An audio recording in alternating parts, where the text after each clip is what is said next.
Miss হবে না আপনার পছন্দের টিভি শো। দেখুন জি5 অ্যাপে একদম ফ্রি।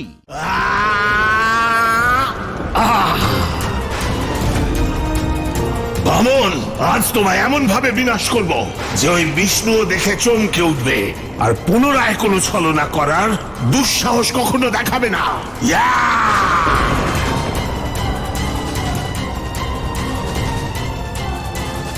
দেবতাগণ, এই অগ্নি যেন কিছুতেই নিচে না নামতে পারে।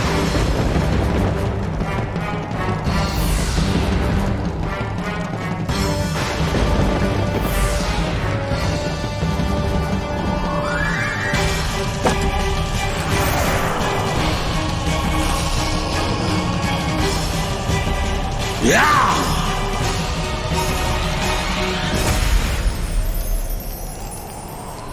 ইন্দ্রদেব, আমার শক্তি বামনাসুরের শক্তিকে ভেদ করতে পারছে না। দেবতাগণ, যেভাবেই হোক এই অগ্নিচক্র পূর্ণ হওয়ার আগেই তাকে খণ্ডিত করতে হবে। আমরা এই সংসার থেকে জ্ঞান, ধর্ম আর সংস্কারের বিনাশ ঘটতে দেব না।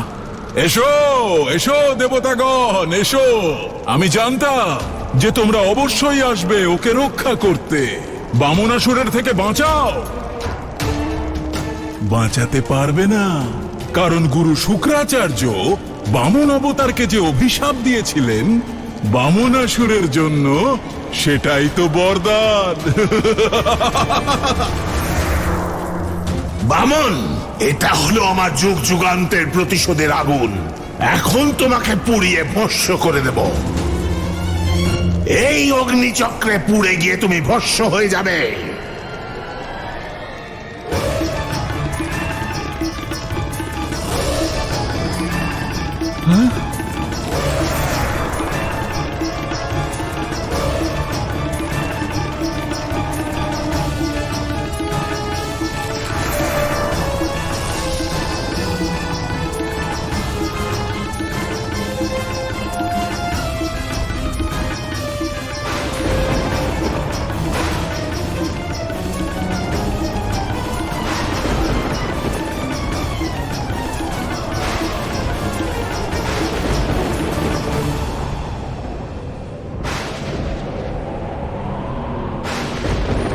এ আবার কেমন সংকট?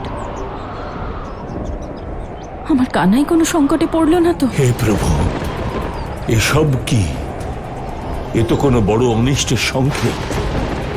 যেন সংসারে প্রলয় শুরু হতে চলেছে, যেন এই যুগ সমাপ্ত হতে চলেছে।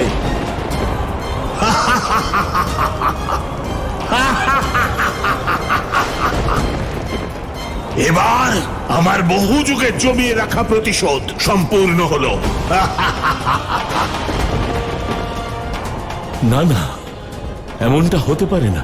এ তো দাপর যুগ শেষ হবার স্পষ্ট সংকেত।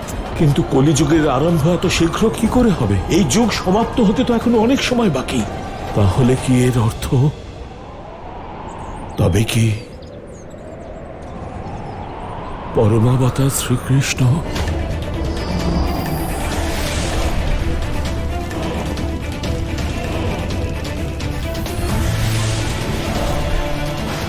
না, অধর্মের জয় হতে পারে না।